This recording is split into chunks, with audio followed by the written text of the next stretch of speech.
fast. You lift me up, you make me laugh. Baby, you're the best I ever had. You're the best I ever had.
Uno, José.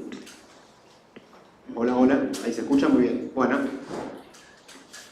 Buenas tardes a todos. Vamos a comenzar el sexto Ateneo de Investigaciones en Administración Pública. Venimos desarrollando esto, como dice el número, hace 6 años. Investigaciones que hacemos en el Centro de Investigaciones en la Administración Pública. Cada año renovamos la gente que expone. Es una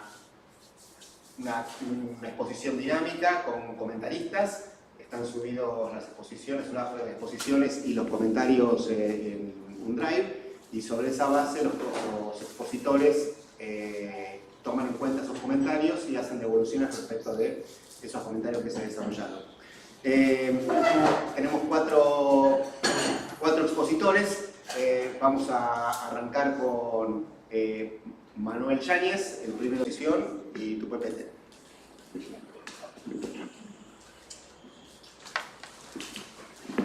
Bueno, Muchas gracias. Tenés 10 minutos. 10 minutos, exacto. Así que lo vamos a tratar de ir pasando. El futuro, todo el Ateneo.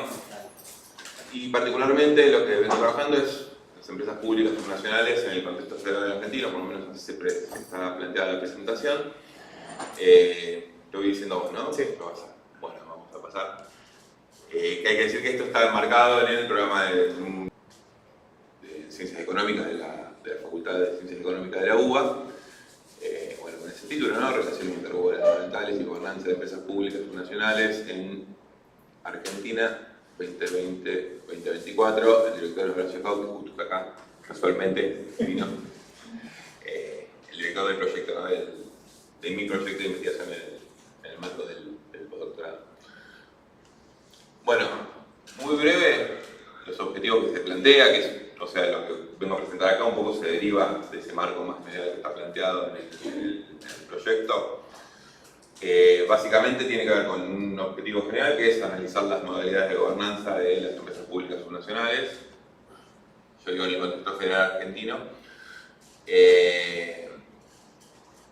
Y en términos de objetivos específicos, examinar estas modalidades de gobernanza en este periodo de referencia que mencionaba, 2020-2024, tratar de identificar cuáles son esas características del contexto federal y de las relaciones intergubernamentales que inciden en las actividades, también luego en la forma de gobernanza. Y con esta idea, ¿no?, de tratar de plantear cuáles son estos aspectos de la gobernanza de las empresas públicas subnacionales. Digo, cuáles son esos aspectos que pueden incidir en su gestión y en su desempeño, observando tanto la situación actual como en perspectiva al futuro. La siguiente. Bueno, primero, ¿por qué pensar en las empresas públicas subnacionales? Primero, que es una parte relevante del sector público subnacional. Particularmente, me voy a centrar más en las provinciales, que el primer relevamiento que hice en su momento y que ya lo hemos comentado alguna vez, provinciales en Argentina. Y eso sin desconocer que también hay un montón de empresas públicas subnacionales, municipales, que quizás no están tan... Otro elemento que un poco fundamenta el por qué enfocarse en las empresas públicas subnacionales, que tiene que ver con que hay pocos estudios específicos sobre empresas públicas subnacionales. O sea, básicamente no hay nada, muy poco, que va de la mano. Y los dos ejes, entonces, en ese contexto, siempre teniendo en cuenta que estamos hablando en un contexto federal y demás, es pensar, por un lado, la gobernanza y por otro lado, la cuestión de las relaciones intergubernamentales y el federalismo, como dos ejes que traten de organizar la gobernanza. Primero, hablando de, bueno, hay una cuestión más general que en muchos estudios y en la literatura a nivel internacional identifican la cuestión de la gobernanza. Yo digo gobernanza a veces en sus cuestiones en el ámbito de las empresas públicas. Y en general se le liga la cuestión del desempeño. De una mejor gobernanza incide en un mejor desempeño. Actividades de esas empresas o tiene que ver con la forma de gestión. Bueno, eso también fue una mirada más ligada a, no sé, la teoría de la distribución. En particular, cuando pensamos la gobernanza en las empresas públicas, y en un sentido amplio, y como lo digo, abierto, si se quiere, es también pensar esas diferentes formas, decía, ¿no? Y básicamente hay dos que uno puede identificar, en general, cuando se habla de gobernanza en el ámbito de las empresas públicas. Una que tiene que ver con la gobernanza corporativa, más ligado a al propio desarrollo de las... Y otra más ligada al lo que en general muchas veces se plantea como gobernanza pública. Bueno, hay algunos elementos a considerar, me voy a apurar uno porque ya veo que me quedo sin tiempo. La cuestión de la representación del gobierno con las empresas públicas, el entramado con los diversos actores que inciden en su actividad. Decía, y el segundo eje que trataba de de traer en general, y que, al menos en términos tentativos, uno puede pensar que puede haber algún tipo de incidencia de esas relaciones, de esas relaciones, digo, entre las diferentes jurisdicciones en la actividad, por un lado, de las que desarrollan, particularmente en algunos sectores económicos relevantes o en determinadas políticas públicas, y en general en la gobernanza de las empresas públicas subnacionales. Queda para pensar en esta idea de una dimensión interjurisdiccional. Primero el punto de partida que mencionaba, ¿no? Que hay poco desarrollo de estudios. O sea, mucho que vengo trabajando se mueve un poco en cierto vacío, cierta área de vacancia más general que hay sobre la cuestión. Que digo, es un desafío, puede ser un obstáculo en el sentido de que si no hay como un campo más consolidado, pero bueno. La segunda cuestión, en términos de desafío, tiene que ver con el acceso a las fuentes. En general, el ámbito subnacional tiene, o sea, en general la administración pública tiene cierta dificultad. En el ámbito 20 y pico de jurisdicciones, etc. Y esto va de la mano también con la heterogeneidad. A veces tomar las empresas públicas como un todo, las empresas públicas provinciales, por ejemplo, como un todo, tiene el desafío de poder pensar esa heterogeneidad que tiene que ver con el desarrollo más socioeconómico en el que desarrollan su actividad las empresas subnacionales, las capacidades totales involucradas, etcétera, etcétera. Tiene que ver con plantearse un abordaje transversal a todas las empresas públicas en términos de gobernanza, y qué es lo que podemos, que algunos de los comentarios que iban por ese lado, ¿no? O si se puede pensar un abordaje más sectorial en términos de un sector económico. Que quizás el que siempre menciono, pero es el más típico en el que las empresas públicas provinciales tienen incidencias, quizás la explotación de recursos naturales, ¿no? Regular los estados provinciales. Un minuto. Y hay un vínculo también con los marcos regulatorios nacionales que se va a hacer en el proyecto. Si se puede llegar a algo como recomendaciones, ¿no? En términos de gobernanza, etc. Bueno, nada, estos son algunos trabajos, en realidad son artículos ya publicados míos que un poco es el contexto en el que se introduce un poco el proyecto. Y listo. Bueno, muchas gracias.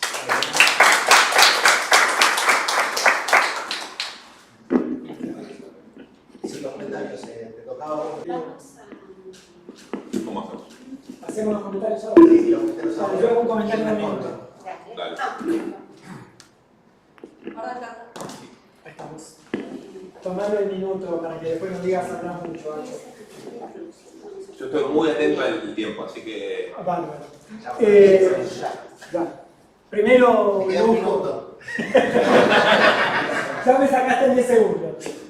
Nada, primero, Manu, públicamente decir un lujo que seas parte del SIAC, que estés en Podoctor. Te he visto la trayectoria en estos años y la verdad es lo que ha madurado.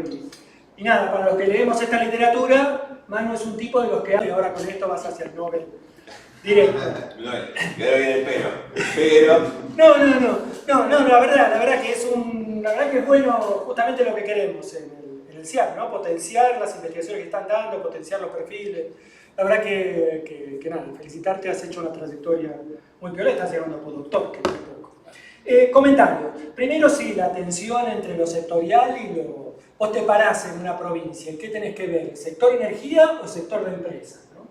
Y a mí me gusta mucho la propuesta porque nosotros tenemos la idea, un meta objetivo que tiene que ver hasta dónde hay herramientas en las provincias para romper un cierto secular subdesarrollo relativo, hasta dónde hay capacidad en las provincias para incidir sobre ese espacio que parecen ser variables muy nacionales.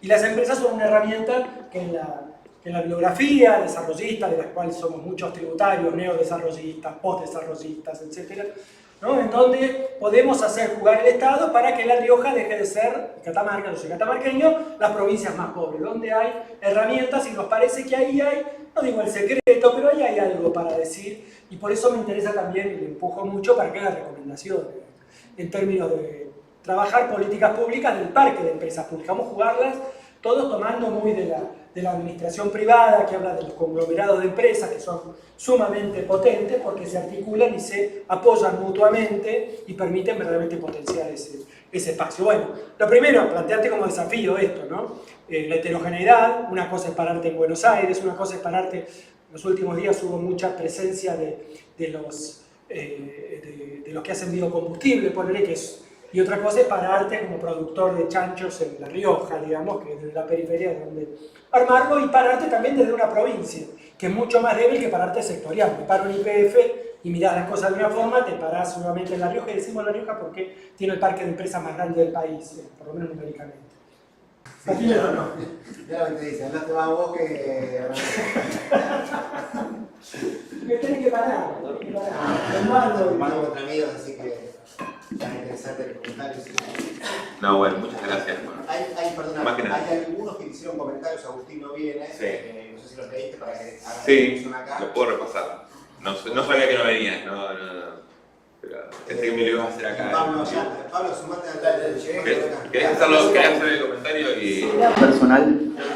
Bueno, más o menos ya se abordaron también las preguntas que yo te había escrito.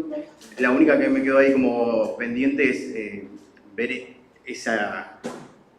ese punto de equilibrio que podría ser una empresa estatal entre lo que sería su beneficio social y lo financiero para que sea sostenible en el tiempo. ¿Te acordás que yo te conté que vengo de una empresa de servicios de agua en la provincia de Buenos Aires y siempre el equilibrio es... Entonces, no sé si pudiste llegar a alguna conclusión. A ver, no llegué a una conclusión, no voy a cerrar esta discusión acá. No, a ver, eso es algo que tiene que ver con las empresas públicas en general, ¿no? Qué sé yo, saliendo de la cuestión más subnacional y de los estados provinciales, es la tensión que está presente en todas las empresas públicas, digo que efectivamente desarrollan una actividad. Yo siempre planteo esta idea de que, bueno, en el propio término de empresa y pública está esa tensión, ¿no? Entre esos objetivos más comerciales o de económicos, no solamente como el Estado propietario, sino también ese interés público que está involucrado. Digo, está esa tensión siempre. Sobre todo en un servicio esencial. En un servicio, bueno, eso. ¿Qué Están diciendo que sí, que estaban un poco con AISA diciendo, bueno, que ahora se les iba a cortar a los que no pagan nada. Digo, esa es la tensión que está. Y también por eso, en parte de lo que está un poco por detrás de lo que retomo, es esta idea de las organizaciones híbridas, que uno puede decir, bueno, todos tienen un aspecto más ligado bueno, incluso está esta idea de todas las organizaciones son públicas, no me acuerdo quién es el que, quizás acá los más viejos tienen más idea. Más idea del autor, no me acuerdo Los más sabios. Los más sabios. Bueno, decirlo eso, cada vez menos de los más viejos. Ahí está. Pero el vivo ya fue. Pero bueno, nada, digo esta idea de que hay un aspecto más específicamente de lo empresarial, lo comercial, etcétera, y esa tensión con lo público. No lo puedo solucionar. No lo puedo solucionar, básicamente. Ahí en todo caso tiene que ver con la direccionalidad que se le da a las empresas. Digo, también uno puede pensar en empresas públicas que funcionen más cercano a lo que tiene que ver con una empresa privada, en lo que el interés público esté más dejado de lado. Bueno, algunos dirían, muchos no sería una empresa pública conceptual de lo que debería ser una empresa pública. Nada, en eso se va moviendo un poco. Lo que te decía Agustino ya era, si bien se plantea la distinción entre gobernanza corporativa y pública, me quedan dudas acerca del foco analítico. La atención se centra en los modelos de gestión empresarial hacia el interior de estas organizaciones o en el abordaje de política pública de las empresas provinciales en un sentido general. En un plano metodológico, ¿cómo se abordan las diferencias sectoriales y regionales, así como cuál es posible identificar elementos comunes teniendo en cuenta la diversidad de situaciones? Por último, de una mirada política, se nos gustaría interesante analizar el quiebre en el abordaje de las EPS tras el cambio de gobierno y en un sentido más amplio el cambio de época. Por eso no vino. Bueno, está bien, claro, creo que va a ser. Tiró la bomba. No, sobre lo primero, la cuestión de no tiene que ver tanto con la idea de gobernanza corporativa tiene que ver con esa distribución de responsabilidades entre el directorio, los propietarios, la gerencia, ¿no? El rol que tiene el directorio en ese marco, básicamente tiene que ver más con esa organización más. No va para adentro, ¿no? Y en realidad lo otro tampoco, digo, la idea de gobernanza pública, más en términos generales, nada tiene que ver. Sí tiene que ver con, o se puede incluir la idea de la cuestión de los marcos constitucionales, etcétera, pero no tanto para adentro de cómo se maneja esa empresa. Que eso es algo que también uno lo podría pensar, digo, ¿qué pasa con la gestión al interior de las empresas públicas? Un poco excede de lo que yo planteo, pero sí, tendría que tener un diferencial. Hay muchos que lo plantean de una u otra forma, en términos más de, incluso, no sé, de si deberían tener participación otros sectores, tipo, no sé, usuarios, consumidores de esa empresa, o otros. Sí, bueno, otro tipo de incidencia en el marco más de formas más democráticas, participativas, etc. Que tampoco sé si es yo no veo a nivel subnacional que haya un cambio en términos de que, digo, este cambio de época, por lo menos por ahora, no sé si hubo esta idea de que hay que privatizar. Bueno, a nivel nacional, en realidad, no sé con quién hablamos, que tampoco todavía no se terminó de concretar ninguna privatización, sí hay un poco más. En algunos casos, hay como que tiene que ver quizás más con la direccionalidad política o la construcción que tiene. En la provincia de Buenos Aires se planteó la creación por las empresas públicas en el área de salud, estaba la discusión esta con aerolíneas o no, sí. Pero bueno, no sé, habría que ver, estamos en el momentos iniciales. Y ya no me acuerdo de que decirle a Agustín que venga y que la verdad. Okay. Está. Bueno, muchas gracias por los comentarios.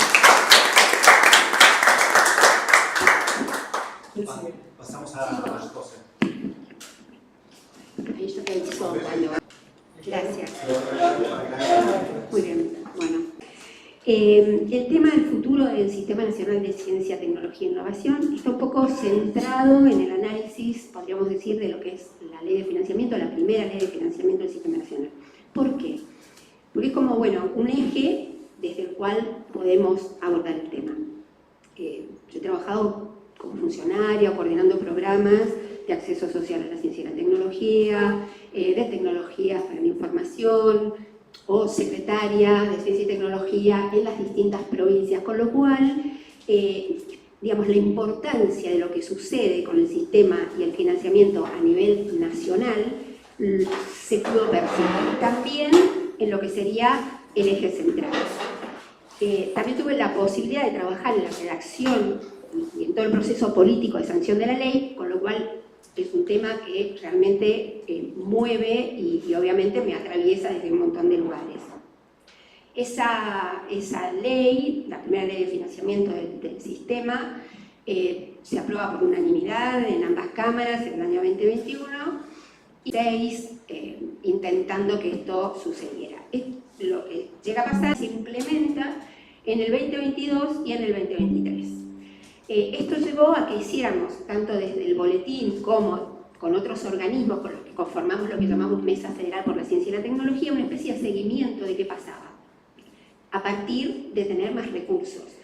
Pero no a partir de solamente tener más recursos, sino una modalidad, digamos, de ejecución con una distribución hacia las provincias, porque se había visto que obviamente la distribución del presupuesto a nivel territorial per cápita era absolutamente injusta, después puedo dar algunos datos, y también con la idea del fortalecimiento del financiamiento público, sostenible, predecible, para que el sector privado, digamos, pudiera comenzar a aportar. Cuando llega Milei, cuando llegan los libertarios, digamos, esto deja de suceder y ha sido un shock y hemos seguido mirando y haciendo un seguimiento de cómo ha impactado y cómo ha afectado en el Sistema Nacional de Ciencia y Tecnología, que también ha llegado por la suspensión de la ley a las provincias, este problema, digamos, y a todo lo que es la articulación del Sistema Nacional, que tiene que ver con las universidades públicas y con distintas empresas públicas como las que mencionaba también. La Mesa Federal armó un videíto que es un poco fuerte, pero la verdad que es lo que está pasando. Yo lo quiero compartir con ustedes y después podemos charlar un poco sobre el tema de cómo se ha dado el financiamiento y todo lo demás. La Ley 27.614 asegura el financiamiento del Sistema Nacional de Ciencia, Tecnología e Innovación en Argentina y garantiza que año a año tenga un incremento presupuestario. Es reglamentada y aplicada en los presupuestos del año 2022 y del año 2023. Los recursos crecían y la ciencia y la tecnología también. Pero en diciembre de No, dice algo mal, ¿verdad? No, fue canal, creo. Pero mal que no me pareció. No, cancelado.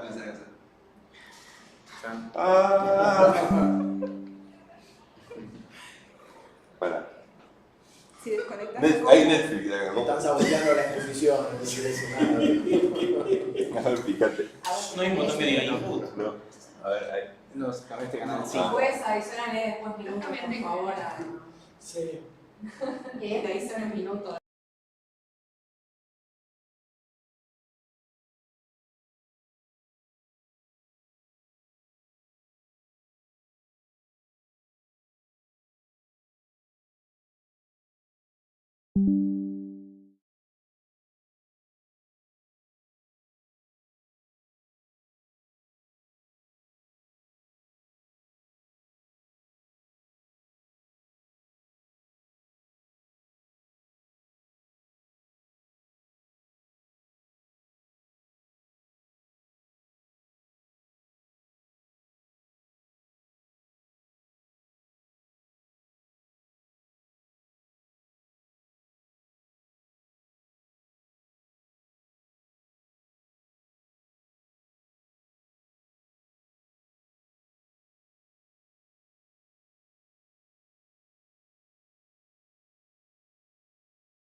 la Ley 27.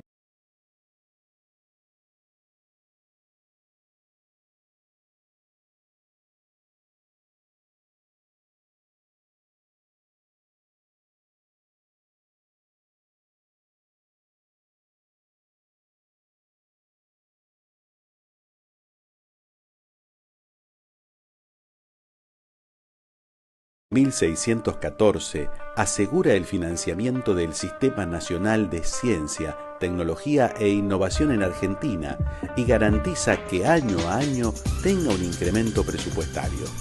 Es reglamentada y aplicada en los presupuestos del año 2022 y del año 2023. Los recursos crecían y la ciencia y la tecnología 23.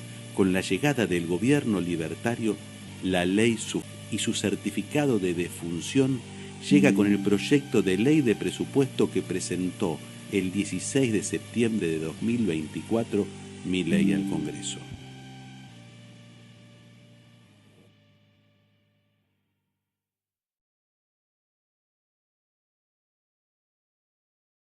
Fue así efectivamente, la ley se aplicó en 2022, en 2023, inclusive en el segundo año de aplicación de la ley se convirtió en ley el Plan Nacional Plan de Ciencia, Tecnología e Innovación 2030 llevaron a las provincias recursos, Equipar Ciencia, el programa de federalización, donde se ejecutaba ese 20% del incremento anual, y la suspensión de todo eso, porque realmente el programa de federalización ha tenido 0% de ejecución, cero, o sea, nada, absolutamente no llegó nada a las provincias.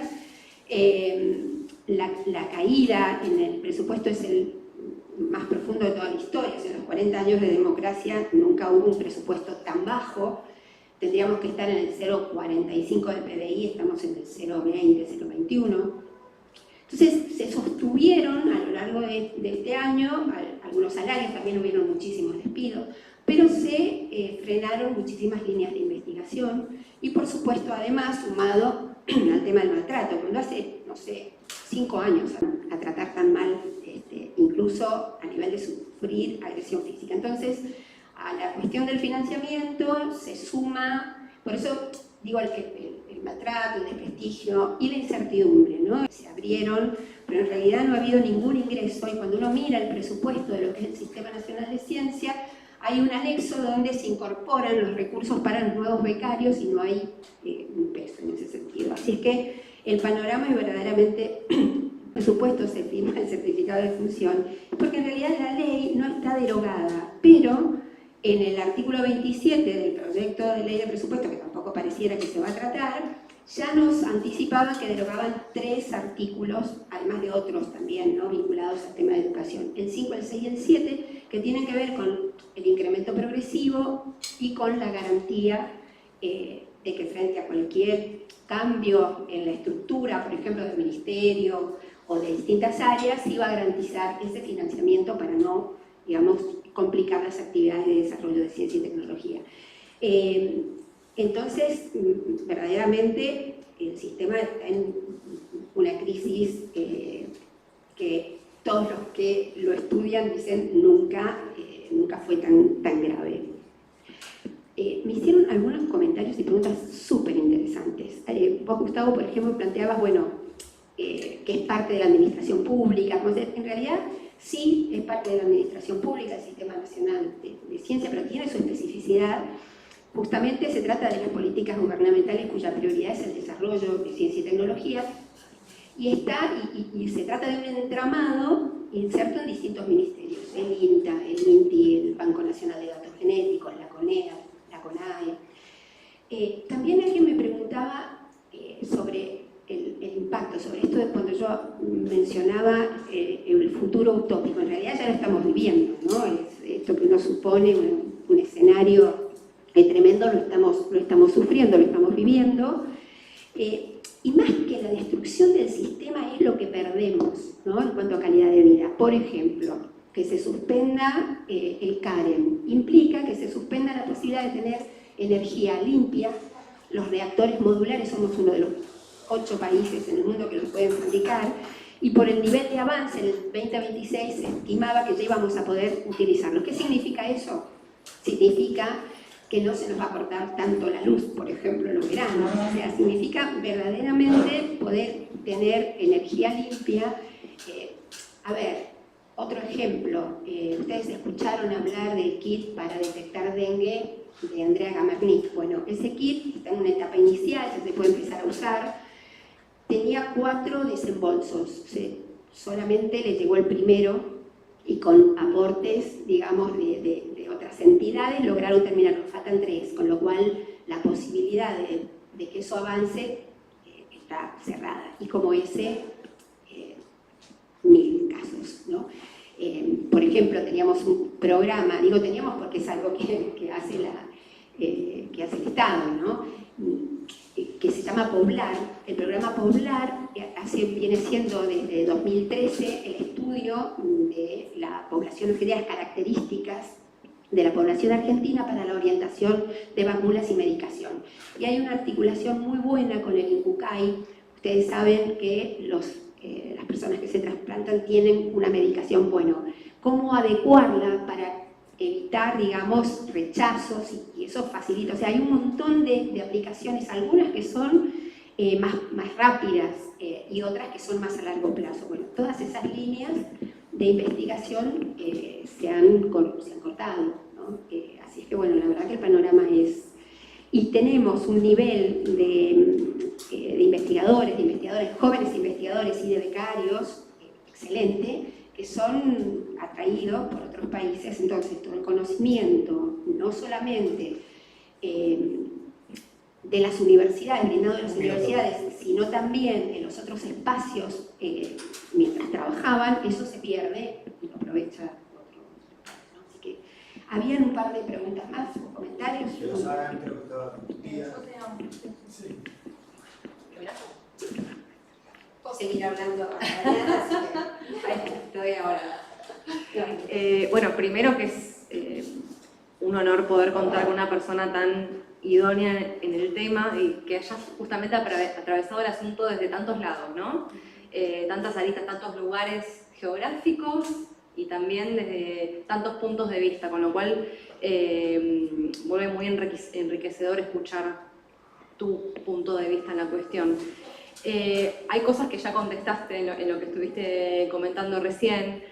Mi pregunta iba, teniendo en cuenta que no es solamente un tema económico, justamente, como decís, sino también una cuestión de idiosincrasia, ¿no? Que esto de la agresión, de que el investigador es una persona que no sirve, que es un lacra, que es un lastre, que ese tipo de cuestiones que están escuchando cada vez más.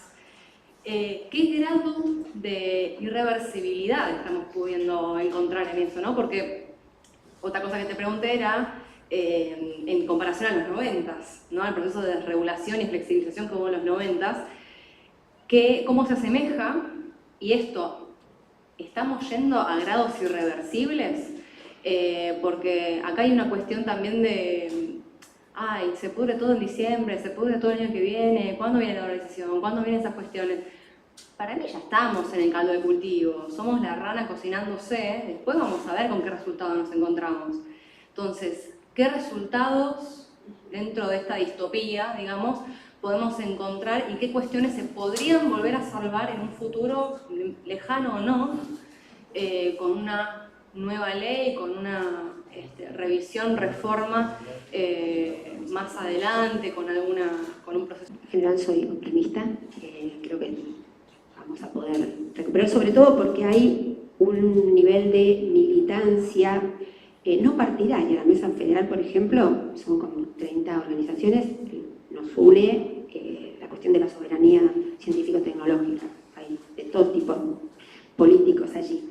Pero hay un proceso de concientización política, ¿no? Yo creo que muchas veces, sobre todo CONICET, está muy en su laboratorio, ¿no? Y esto los ha golpeado bastante. Y además hay un exento de estructuración de equipos que es muchísimo, pero eso no significa que las líneas... Ahora, obviamente, si el año que viene avanza con esto, sí, realmente las pérdidas, y hay algunos procesos que no sé, sería como arrancar de cero, sería muy grave.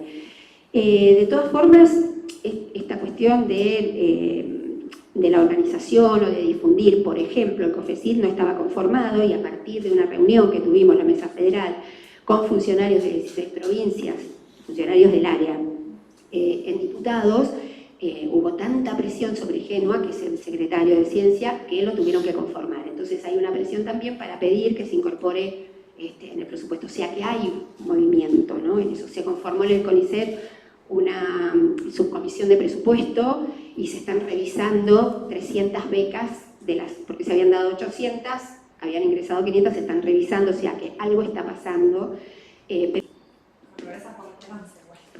Totalmente, sí, totalmente. Sí. Me interesa también plantear la cuestión de lo privado y lo público. En países como el nuestro, la inversión pública es fundamental, porque el sector privado invierte muy poco. Nosotros aspirábamos a que con la ley esto se revirtiera. El ejemplo más clásico es Corea. Corea en los 65, de cero de inversión privada y muy fuerte la pública, y eso se empezó a revertir. Y hay un dato interesante, nosotros planteamos con la ley llegar en el 2032 al 1%, prácticamente ningún país de financiamiento público supera el 1%. O sea que nosotros aspirábamos progresivamente a llegar a ese piso para garantizar, así que bueno, eso. Y en cuanto a la cuestión social, ¿no? Como el anclaje. Ahí se discute mucho, ¿no? Hay algunos que, siguiendo un poco a Mazzucato, hablan de, bueno, la predistribución. Entonces, por ejemplo, de estos reactores nucleares, bueno, algo tiene que ir a programas. Otros dicen, no, hay que fortalecer la política destinada a estos sectores. Otros dicen, hay que fortalecer los programas destinados a que, por ejemplo, productores no se les apolille la... ¿verdad? Y una toma de conciencia respecto de que la ciencia y la tecnología tiene que estar al servicio de mejorar la calidad de vida de la población, ¿no? Hay una mirada allí sobre eso. No sé si hay alguno de comentarios. Yo tenía...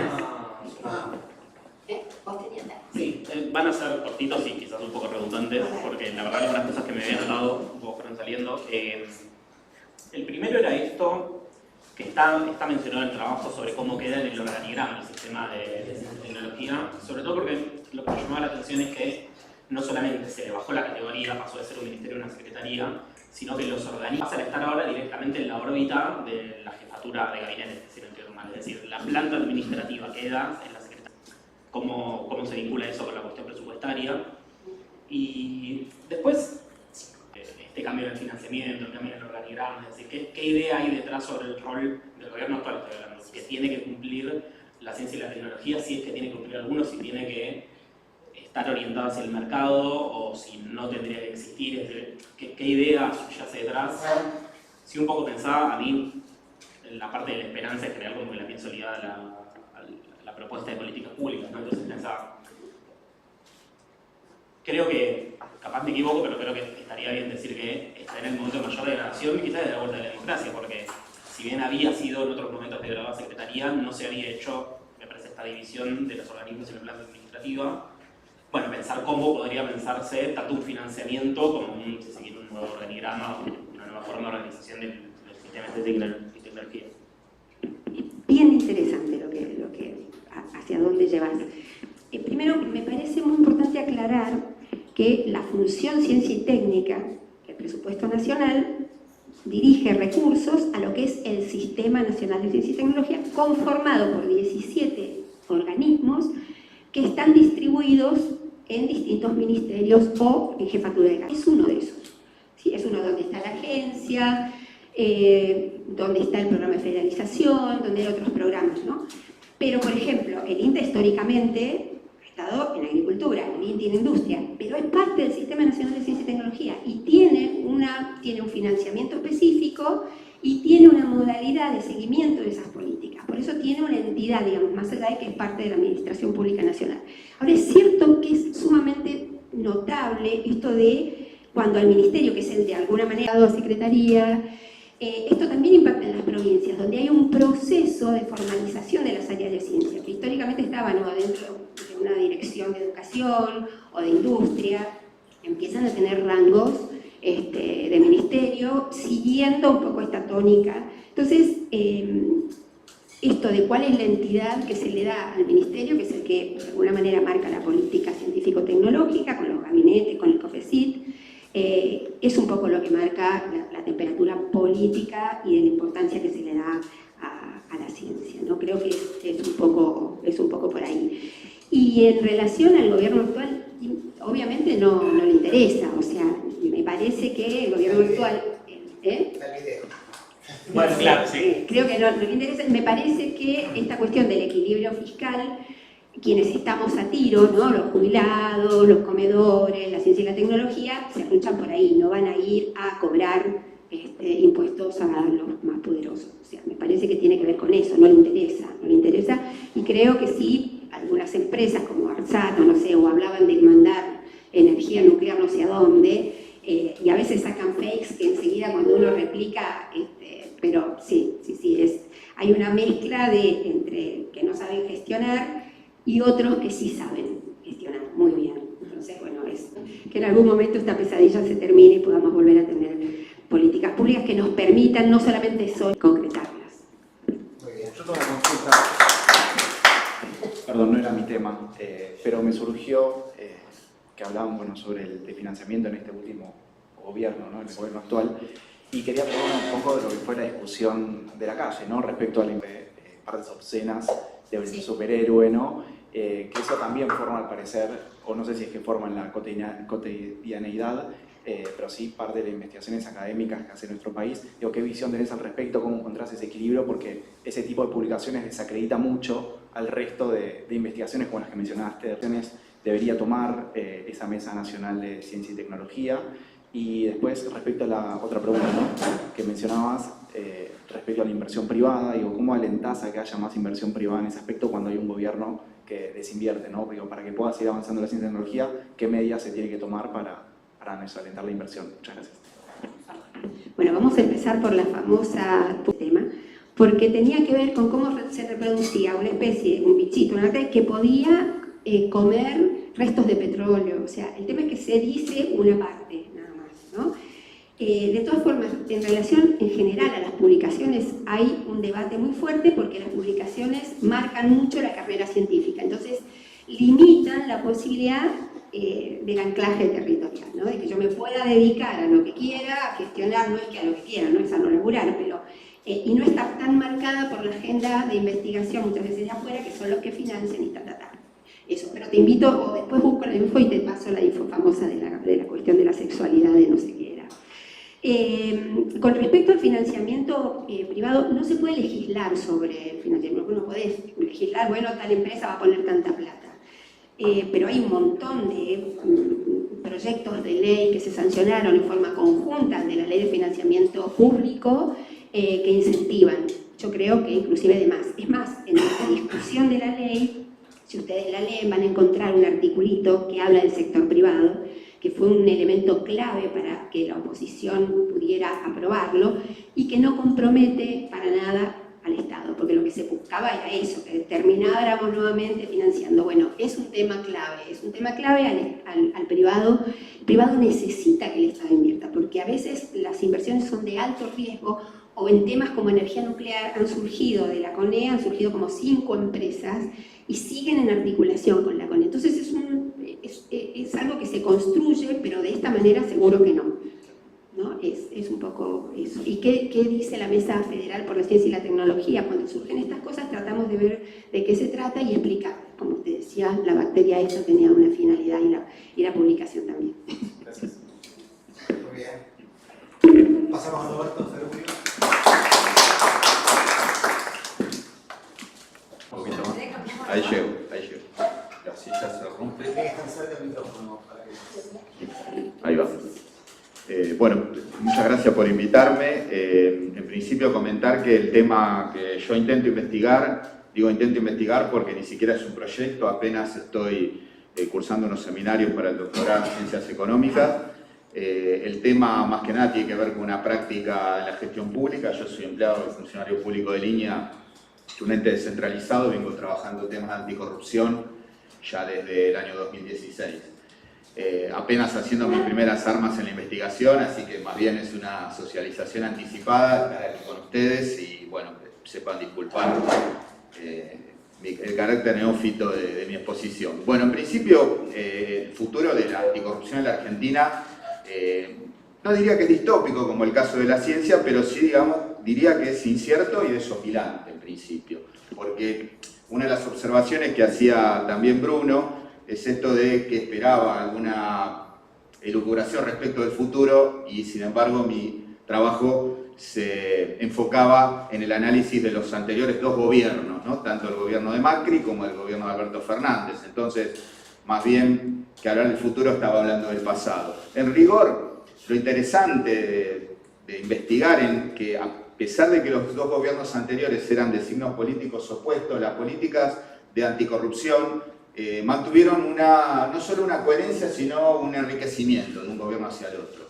Tal vez fue uno de los únicos elementos en los cuales fue así.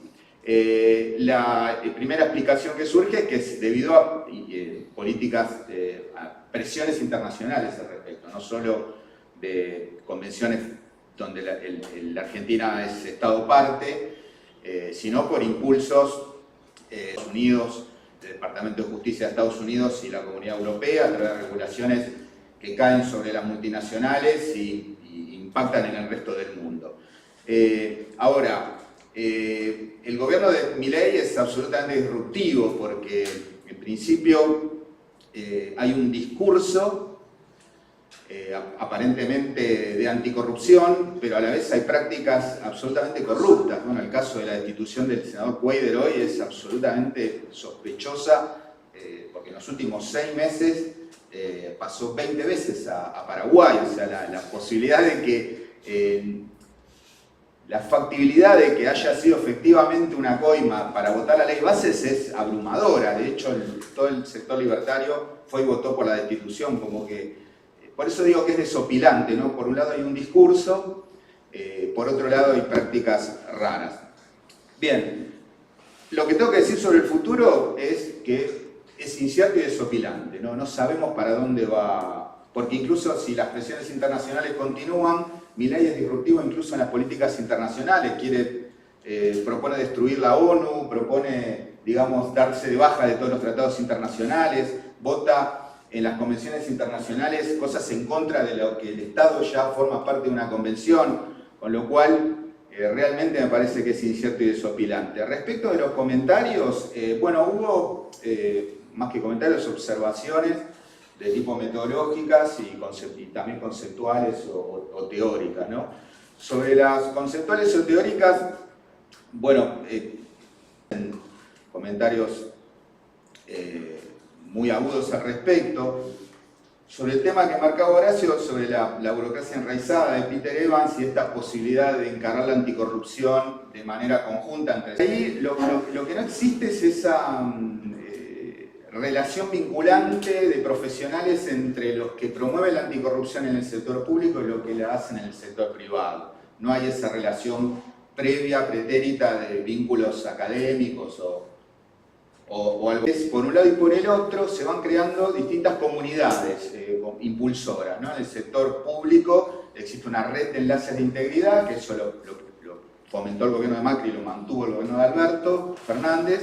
Una red de enlaces de integridad que son, digamos, enlaces ante la Oficina Anticorrupción, y ahí se forma una comunidad, no solo de práctica, sino también de poner en común ciertas ideas.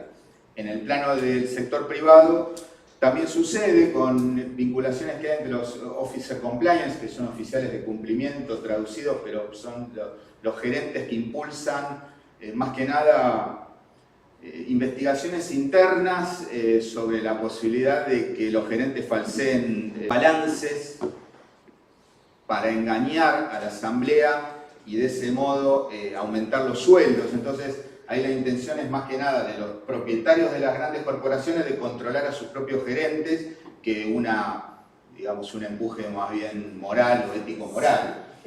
Pero efectivamente eso está impulsado muy fuertemente. Desde Estados Unidos el Departamento de Justicia provoca el desarrollo de una idea que se denomina enforcement, que es esta fuerza que tiene el Estado a regular sobre las compañías multinacionales.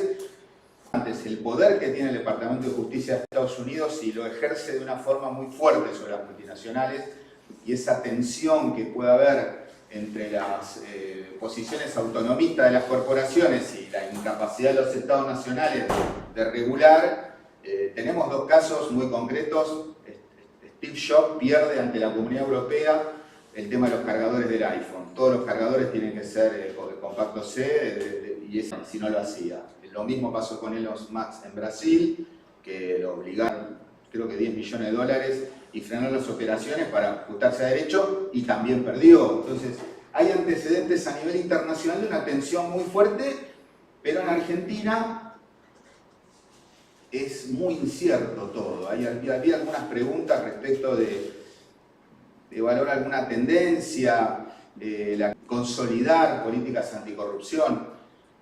Era realmente llamativo cómo se hizo el gobierno de Macri y Alberto. Lo de ahora es como que pateó completamente el tablero. Se mantuvieron formalmente todas las, disposiciones, pero totalmente desfomentado, ¿no? La actividad del SENASA no se dio de baja a nadie, nada, mejor dicho, de todas las políticas, pero tampoco se les da ninguna importancia, digamos. Eso es así. Más que nada un mantenimiento formal de la cosa, porque bueno, desmontar esos procedimientos es un costo político muy alto e innecesario, ¿no? Ya para bochornos estamos en la macropolítica. comentar sobre la idea de corrupción, esto que, dos cosas interesantes que marcaba Gustavo, la corrupción asociada a la ética pública y que no es lo mismo transgredir una norma administrativa a cometer un delito penal. Efectivamente, la palabra corrupción se utiliza ligeramente para abarcar una enorme cantidad de comportamientos, pero incluso convenciones internacionales son contra la corrupción, pero en la legislación argentina la corrupción se maneja un término abarcativo, pero técnicamente, digamos, existen faltas administrativas que hacia dentro de la administración pública implican un proceso sumarial que puede terminar en la exoneración de la gente, y si la situación la amerita, pasar a sede judicial si se comprueba un delito penal.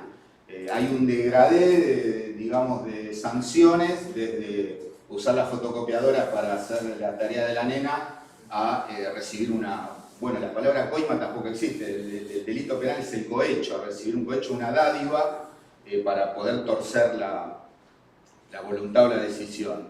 En ese sentido, efectivamente está bastante claro la diferencia entre una falta administrativa y un delito penal, pero la palabra corrupción todavía se maneja de esa forma generalista. Sobre lo que yo mencionaba de la Estrategia Nacional de Integridad, que era una continuidad del Plan Nacional de Anticorrupción que había hecho el gobierno de Macri, efectivamente hay una cantidad, también está la espía, la Procelac, antilavado, bueno, hay una cantidad enorme de dispositivos de anticorrupción, pero hacia adentro de la administración pública es la Oficina Anticorrupción la que es el órgano rector. En el gobierno de Alberto, en la jefatura de gabinete impulsó, ahí ya se me acabó, con esto termino, la jefatura de gabinete del gobierno de Alberto Fernández impulsó todas las distintas iniciativas individuales de los organismos en una estrategia nacional donde medianamente se direccionaba las iniciativas hacia una política global, pero eso quedó totalmente enfriado en el actual gobierno. Bueno, digamos. ¿Quién estaba en sus comentarios? Yo. Bruno hizo varios comentarios. Tengo un comentario nuevo que me surgió. Después el de Pía que quedó ahí pendiente. Bueno, yo en un primer momento había consultado, porque bueno, había visto todo el trabajo que me pareció muy bueno, pero se hacía esto de la revisión histórica, y vos arrancaste tu exposición diciendo que en tu visión es incierta las políticas, ¿no?, que se van a tomar está tomando este gobierno. Entiendo que esa incertidumbre se da por el avance de estos movimientos políticos más de derecha que se deslegitimizan. En ese sentido, creo que una alternativa, que está por fuera de la política partidaria, es el uso de blockchain y smart contracts para auditar y que se haya mayor transparencia en las transacciones del Estado, no solo o el capital mixto. Querías consultarte si en los casos que vos relevaste hubieron países o hay casos donde ya se implemente este tipo de herramientas tecnológicas, donde tal vez no hace falta una política concreta internacional o una medida que saque la legislatura o Congreso, sino vocación política nacional, provincial o municipal para implementar este tipo de herramientas. Gracias. La única experiencia que se conoció recientemente tiene que ver con el Departamento de Justicia de Estados Unidos, que tiene elaborado hace tiempo ya una guía para la investigación para los fiscales, de cómo justamente llevar adelante un procedimiento de investigación en materia de compliance sobre las empresas. Lo que hicieron ahora fue hace poco, meses atrás, una actualización de esa guía, advirtiendo sobre la necesidad de también auditar las cuestiones de las tecnologías digitales para poder identificar algunos delitos basados, por ejemplo, en el fraude sobre balances en el mundo digital, la modificación de los mensajes entre los gerentes, es decir, advierte que es necesario auditar eso. Lo que sucede es que las empresas que son proveedoras de esas tecnologías también son las mismas que tienen que ser auditadas, con lo cual ahí hay una tensión todavía no resuelta, pero sí una advertencia del departamento de prestar atención sobre esos temas de investigación. Finalmente, lo que consultaba Pía sobre el tema del blanqueo y la dicotomía entre alentar la fuga y al mismo tiempo pedir la repatriación. entiendo porque yo había hecho un comentario final en mi trabajo que también me lo señaló Gustavo, de no personalizar, hacia fin no personalizar, porque en esto del incierto del futuro, el hecho de que yo mencionaba, el hecho que el actual titular de la Oficina Anticorrupción sea socio del Ministro de Justicia en el estudio privado no es una buena señal, porque atenta contra la independencia de uno sobre el otro. Si bien no implica un conflicto de intereses, la palabra es real, potencial, y el otro no me acuerdo, como que no es ilegal, pero queda feo, ¿no? La ciudadanía puede sospechar, entonces para eso hay una serie de dispositivos para validar que ahí no existe conflicto de intereses. Aparente se llama, conflicto de intereses aparente, ¿no? Que no es ilegal, pero hay una relación ahí que hay que poder probar. Turbia. Una relación que podría afectar las decisiones, definitivamente, ¿no? De uno sobre el otro. Recién estoy en una etapa absolutamente exploratoria. Lo único que tengo claro es que yo voy a intentar investigar anticorrupción en la Administración Pública Federal. Las cuestiones que tienen que ver con la elusión, evasión fiscal y todo ese tipo de cuestiones, en principio estaría por fuera de mi campo de investigación, pero también yo había puesto ahí que el presidente públicamente esté llamando al delito, a convención del delito de evasión, directamente de contrabando, no era una buena señal para estimar que las políticas de anticorrupción podrían ser sostenidas en el tiempo. De todos modos, hay razones económicas, financieras, de negocios no ilegales, pero negocios de, podemos decir, de corrupción de guante blanco, ¿no? Negocios que tienen que ver con comisiones. Bueno, ahora que la veo con el rabillo del ojo a ella, pasa FIP al Arca y mi Ragil no quiere renunciar a sus 35 palos que cobraba por mes, entonces por eso la echan, y el que iba a tomar, todavía no está confirmado, el ministro Pasos, viceministro Pasos, que a la sazón también el ministro de Agricultura, nosotros lo tenemos su espada acá encima, por departamentos no declarados en Miami, están viendo si lo ponen o no. Y la declaración no declaró, en la declaración jurada. La declaración jurada, que es una obligación de la ley de ética pública, la falseó. Y el falseamiento de la declaración jurada patrimonial es un delito grave. Puede ser sancionado o impedirle que asuma ese cargo. Así que, bueno, ahí. Muy bien.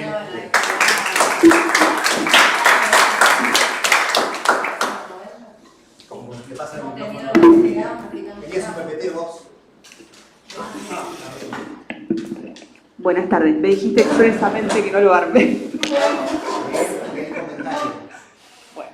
Tu comentario dice que no era necesario. Que no era necesario, bueno. Bueno, buenas tardes a todos, gracias por el espacio. En mi caso, lo que yo vengo a comentarles son los resultados y avances de una investigación que nació hace ya algunos años en el marco de lo que en ese entonces era la UPEF, alojada en una dirección del INAP que ya no existe, pero que afortunadamente hemos podido continuar en otras instancias. Tiene que ver un poco con identificar transformaciones de la macroestructura nacional, mirando un poco desde el 83 en adelante. Nosotros hicimos un primer panorama, cambió un poco la estructura en este último tiempo, como ha salido a colación, y si algún comentario de esto también voy a hacer, pero algunas cosas que me interesa destacar de esa primera etapa y que son interesantes para pensar la estructura a futuro, teniendo en cuenta las transformaciones que se han venido dando, es, en primer lugar, empezar a pensar la estructura no solo como, si se puede decir, una variable dependiente de otras, del presupuesto, del empleo, de la tecnología y demás, empezar a verla, si se quiere, como el conjunto de las formas en que se dividen y coordinan los procesos de trabajo, y de esa manera poder identificar segmentos fundamentales, sobre todo en nuestro caso, dentro de lo que es el ámbito nacional. Tomando herramientas que, como alguna vez me habrán escuchado decir, vienen un poco de Mintzberg. En base a esto, pudimos hacer un primer relevamiento, teniendo en cuenta este marco del 83 al año 19, no había grandes cambios, si se quiere, en esta matriz divisional que nosotros identificamos y en función de la cual empezamos a pensar escenarios a futuro. En ese sentido, o en ese momento, nos pareció interesante también pensar cómo la estructura tenía tensiones propias, uno podría mencionar la fragmentación quizás como la gran tensión de la macroestructura nacional, que no venía teniendo un diagnóstico en principio de su funcionamiento ni dentro de la literatura especializada ni dentro de la nación.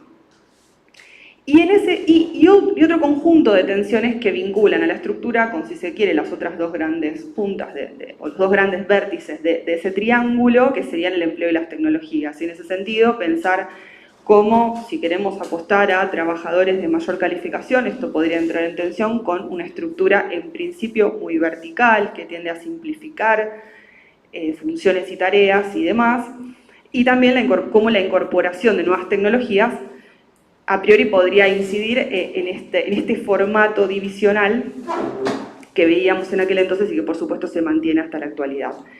En ese sentido, dentro de los escenarios a futuro que empezamos a planificar o que empezamos a ver y que tuvieron un relevamiento detrás de 25 entrevistas, consulta a expertos y demás, se avisoraban tres grandes formatos, ¿no? Tres grandes posibilidades y caminos, que decidimos llamar camino neobeberiano, camino de poligobernanza y lo que sería una vertiente más parecida a la nueva gerencia pública. En principio había una gran coincidencia entre estos tres escenarios que nos llamó poderosamente la atención. Para, si se quiere, los expertos que consultamos, había un punto en común, que es esta idea de cómo llegamos hasta el día de hoy con esta estructura súper especializada, verticalista y demás, y con un formato al mismo tiempo descentralizado y fragmentado, no se puede continuar. Pero por supuesto en lo que diferían en gran medida era en la propuesta de cambio o en cómo esperaban que fuera el futuro. Y en ese sentido, obviamente, desde la perspectiva de la nueva gerencia pública, había algunos elementos de lo que por ahí podemos empezar a ver como atisbos del presente o no, habrá que verlo en el futuro. ¿Y por qué digo esto? Porque había obviamente una expectativa de reducción de la cantidad de unidades que forman las unidades superiores, una expectativa de privatización de funciones que venía realizando, de las que se venía haciendo cargo el Estado, fundamentalmente a nivel nacional, y una sugerencia o una expectativa de control centrada en el control presupuestario.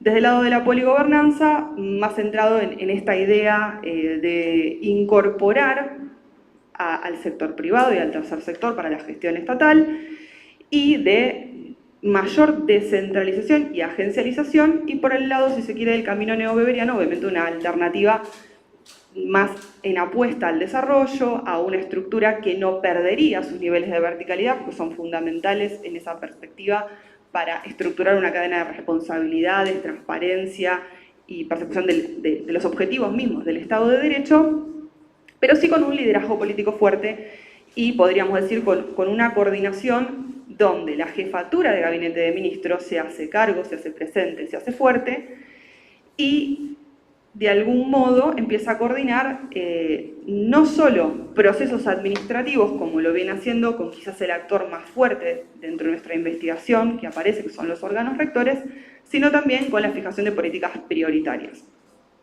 Ahora bien, dados los cambios, que un poco por lo que pude ver, las preguntas y comentarios venían en esa línea, o algunos de ellos, de qué pasa en el marco de las últimas transformaciones, hicimos una segunda ronda de entrevistas este año para consultar a los expertos a ver qué nos decían que avisoraban. Y lo primero que nos marcaron fue, bueno, sí hubo muchas transformaciones, pero no se hicieron en base a un diagnóstico previo, no se hizo un análisis ni de superposiciones, ni de en tal porcentaje la cantidad de empleados públicos y en tal porcentaje la cantidad de unidades, y esa fue toda, si se quiere, la transformación que se intentó operar y en distintos espacios con mayor o menor grado de solvencia. Y lo que sí nos marcaban, nuevamente, con acuerdo en las distintas visiones, es esto no es sostenible a futuro. ¿Pero por qué no es, o no sería sostenible a futuro? Bueno, porque en las reducciones y fusiones que se hicieron se pasó por alto entre otras cuestiones, las particularidades de las burocracias que se han ido conformando dentro de cada una de estas funciones que se fusionaron muy parecido a lo que ha sucedido, y nos planteaban en algún congreso, muy parecido a lo que ha sucedido en Colombia en algún momento. Fusiones que lo único que buscaran fue, bueno, reducciones presupuestarias, con absoluto desentendimiento, no solo de las burocracias, sino también del servicio, esas funciones y cómo tienen lógicas comunes, en algunos casos, en otras no, y tiene más o menos sentido en ese marco fusionarlas como se lo hizo. De esta forma, lo que nos marcaban los distintos entrevistados que fuimos consultando es esto: no es viable seguir por este camino, no sabemos qué va a pasar por supuesto, han habido algunas recentralizaciones, los datos estadísticos están publicados en los distintos boletines periódicos del CIAP, así que si los quieren mirar están ahí, porque es interesante, ha habido incluso reducciones en los enlaces descentralizados, que es un poco una de las, si se quiere, una de las patas más complejas desde el punto de vista de la fragmentación. Y lo que de alguna manera sigue resonando para todos los expertos como una esperanza, aunque obviamente con miradas diferenciadas, son los órganos rectores. Es decir, son estos organismos que dentro de la mirada mixberiana, en la Administración Pública Nacional, hacen las veces de coordinadores, estandarizadores, en su mayoría de procesos, pero también de productos y habilidades, son un poco la esperanza de coordinación, y dentro de los cuales también hay tensiones, porque uno dice, y ya sé, me queda más o menos un minuto, así que voy cerrando, también hay tensiones que si uno lo mira desde la perspectiva mixberiana, dice, bueno, son pares, ¿no? Dentro de la tecnoestructura se esperaría que haya relaciones de paridad, y en función de esa expectativa, mira, bueno, hay diálogo, hay articulación, hay políticas conjuntas. Y cuando uno mira la Administración Pública Nacional Argentina, lejos se encuentra de esto. Podemos citar distintos casos, en la investigación han surgido las enormes desconexiones que hay, por ejemplo, entre el Instituto Nacional de Administración Pública, coordinador del área de capacitaciones, y la Oficina Nacional de Empleo Público. Y uno dice, ¿cómo puede ser que no haya diálogo entre quien capacita y quien gestiona el empleo? Si en definitiva es un mismo sistema, el de empleo público. Bueno, y cuando uno pregunta ¿por qué?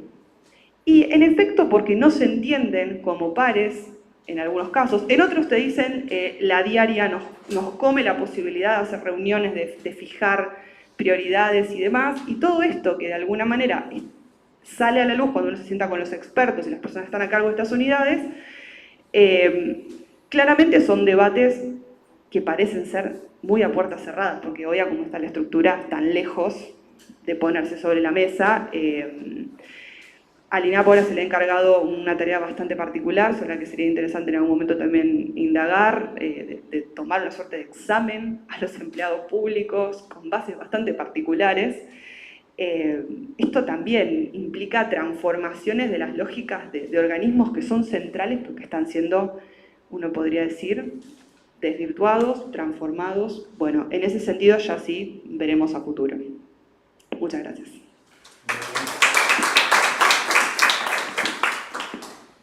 Muy bien, si quieren comentarios más. Vaya uno por persona.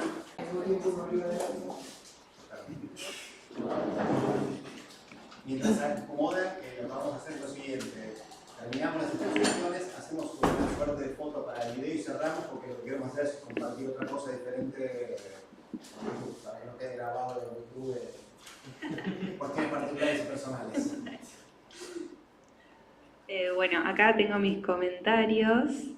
Yo había preguntado algo que ya habías respondido. Si uno lo tenés que decir, que bajás un poquito, te da el comentario. Sí. Ah, bueno, también. Mi pregunta fue si se había explorado y detectado dependencias estatales que habían duplicado tareas, porque en lugares de... Porque a mí me pasó... dijimos que queríamos hablar personal o hablamos... No, que trabajando en un ministerio, había otro ministerio que quería esa tarea y se llevó la tarea y se duplicaron las tareas porque había ciertas tareas que no se podían llevar. Entonces, como que a veces cambian los gobiernos y algunas personas quieren ciertas tareas y eso empieza a duplicar tareas. Entonces, nada, quería saber si había alguien que lo esté viendo, que lo esté estudiando. Quería también preguntar si se había, igual es muy pronto, pero capaz después deberíamos chequear con indicadores o capaz con números cómo fue el impacto. Y más o menos igual hablaste de todo lo que había preguntado sobre la descoordinación, el solapamiento. Así que yo creo que el trabajo está re bueno, me encantó. Así que me parece que está súper en la actualidad y nada, lo felicito, la verdad está buenísimo. Porque la respondiste la otra. Las dos conjuntas hacen un comentario y ya después se hace un speech de 2 minutos. Bueno, suscribo a lo que decía Anto, me parece muy bueno el trabajo, aparte ya hace unos años que, no sé si desde que empezaste, pero sí más o menos hace 2 años que veo la profundidad y todo lo que fue creciendo. Y bueno, tenía algunas consultas, pero bueno, voy a ir por... Me interesaba esto que vos decías en un momento del tema de los arquetipos, ¿no? Porque también creo que el Ateneo, o sea, ahora, o la perspectiva como que cubre, toma otra relevancia, ¿no? Ahora porque nosotros habíamos 3 arquetipos y ahora como que parecería que habría que reescribir todo porque anarcocapitalismo, digamos, no sé... ¿Qué convergencias ves vos con la nueva gerencia pública y este nuevo modelo que igual es incipiente, ¿no? ¿Pensás como abrir abro también un poco la pregunta, si abrir otra nueva clasificación, esto porque parecería que es otra a la que veníamos trabajando? Así que nada, igual también otra vez de vuelta me parece muy interesante con el trabajo. Muchas gracias a ambos por los comentarios. En relación con las duplicidades, sí, en buena medida. Primero, me gustaría decirlo, hay un trabajo específicamente hecho por 2 de nuestros entrevistados, Alessandro y Gilio, quienes proponen utilizar un dispositivo tecnológico específico que aparentemente se ha implementado en otros países, desconozco con qué grado de éxito, para detectar esto específicamente. Yo lo que digo, no creo que esto se haya resuelto en este último tiempo, producto de las transformaciones que se pusieron en marcha, y creo que los 3 caminos o estos 3 escenarios posibles pretenden atacar eso de distintas maneras. En el caso de la nueva gerencia pública, si se quiere, suprimiendo determinadas funciones, eso eventualmente podría evitar ciertas duplicidades, no sé si estoy muy de acuerdo, pero bueno, es lo que ellos suponen. En el caso de la poligobernanza, y creo que ahí hay una línea, si se quiere, con el modelo, bueno, no tanto, pero la coordinación, bueno, es parte del rol de la jefatura de gabinete y quizás cobraría otro sentido, porque la jefatura de gabinete tiene un protagonismo muy fuerte. Y en el modelo neobebeliano, me parece re interesante, hay una apuesta por, es la política también la que se tiene que hacer un poco cargo en el liderazgo que emprende de este tipo de cuestiones, de que los egos y los recelos no terminen afectando a la forma en la que se distribuyen o se dividen las tareas y se coordinan las mismas, a que cuando se hace una modificación haya por detrás algún tipo de consulta a las burocracias, haya alguna suerte de diagnóstico previo, porque si no terminan ocurriendo muchas veces estas cosas, y en INAP nos ha pasado bastante de encontrarnos con que determinado ministerio no quiere tal cosa, el Sistema Nacional de Capacitación, la serie de sistemas que hay dentro de la Administración Nacional, todo el tiempo reflejan esto, ¿no? Incumplimientos de lo que parece ser la normativa, pero detrás de la normativa hay una expectativa de retroalimentación, de articulación y demás. Todo esto redunda en, bueno, un poco lo que vos comentabas. Con respecto a los escenarios, yo creo que si alguno de nuestros entrevistados, y lo he podido conversar con algunos, ¿no?, que se orientaban un poco dentro de la versión de la nueva gerencia pública, escucha que nosotros decimos que este gobierno tiene algo que ver con ese modelo, la verdad que se lamentaría mucho. Porque más allá de si uno coincide o no con la propuesta teórica, ¿no?, yo no coincido con que haya que recortar, bueno, una buena cantidad de funciones de las que se carga el Estado, pero no importa, en ese caso es parte de un escenario. Detrás de ese escenario había una expectativa de diagnóstico, había una apuesta, hay literatura, y me da la impresión, por lo que he podido conversar con gente que todavía está dentro de la administración pública, no es lo que se ha hecho, está muy lejos de suceder. Incluso dentro de la jefatura de gabinete una serie de tensiones muy fuertes en el inicio de esta gestión, porque había gente que sí tenía alguna cierta trayectoria vinculada a la gestión pública y quería ir para un lado, sí, por supuesto, de contracción de la estructura. Esto fue otra cosa, o esto es lo que nos contaban desde adentro. Incluso se hizo consultas a algunos expertos que dijeron, bueno, pero ojo, porque si querés ir por este camino, tenés que tener en cuenta estas cuestiones, y prontamente se fue hacia otro lado. Yo no sé si los escenarios perdieron vigencia. Habrá que ver también cuánto dura este experimento, porque a esta altura parece más una cuestión experimental y es muy retomo las palabras de uno de los entrevistados. Construir es muy difícil, formar al servicio civil, generar políticas y demás, pero una vez que eso se destruye, modelizar escenarios en un futuro, pero va a depender también mucho de cuánto dure esto y cuál sea la profundidad del cambio. Muy bien. Por esa cámara para allá, como todos para allá, para hacer un cierre general y terminamos para las cosas que vamos para allá. Quédate, Antonella, quédate. Nos quedamos acá, poner la cámara acá, de este lado. Acá. Vení. Ahí va. ¿Y ahí foto o es Después sacamos la foto. Bueno, para cerrar el Ateneo, quiero agradecer. ¿Cómo? Lo llevamos todo, digo. No toques el televisor. Cerramos el micrófono. No, queremos agradecer a los 4 expositores. Siempre es bueno escuchar los comentarios, aunque sean ásperos, aunque sean críticos, está bueno como para tener un feedback de lo que uno está haciendo y ver qué está escuchando la otra persona. Así que cerramos, le damos unas palabritas a Acho, que también seguramente quiere hablar, para dar un cierre de esta. Sí, bueno, nada, marcar la continuidad del equipo de trabajo, decir que los 2 últimos años era con el INAP y un signo de la época es que el INAP no tiene dirección de investigaciones. No es solamente que no quisieron hacerla con nosotros, que también pasó, sino que desarmaron la dirección de investigaciones y que tampoco ahora se podía hacer. Seguramente el año que viene tendremos alianza con algún instituto, porque la idea es justamente mostrar, estamos orgullosos de nuestra producción, pero compararla y trabajarlos con otros. 2 cosas quiero decir, hay como 2 líneas muy fuertes que marcan el CIAP, dentro de una heterogeneidad muy grande los que siguen nuestra producción, que nos dedicamos a muchas cosas, pero sí una idea de futuro, nuestra idea de prospectiva, que es muy una marca registrada de Gustavo, que es el experto del tema, y me parece muy interesante y muy potente la mirada prospectiva, y la otra, la de los 3 escenarios. Me parece interesante discutir si verdaderamente vale o no los 3 escenarios. Yo sigo sosteniendo que sí, siguen habiendo 3 escenarios por ahora, pero bueno, justamente lo que tenemos que discutir este año si sigue siendo válido. Y bueno, nos vemos el año que viene, en el próximo, otra vez para discutir esperamos, con otro instituto tan potente como el nuestro. Muchas gracias. Cerramos. Muy bien. Contamos, Bruno. Ahí, no, lo que queremos hacer ahora es, vamos a hacer un panel en un minuto, cada uno, en qué estamos.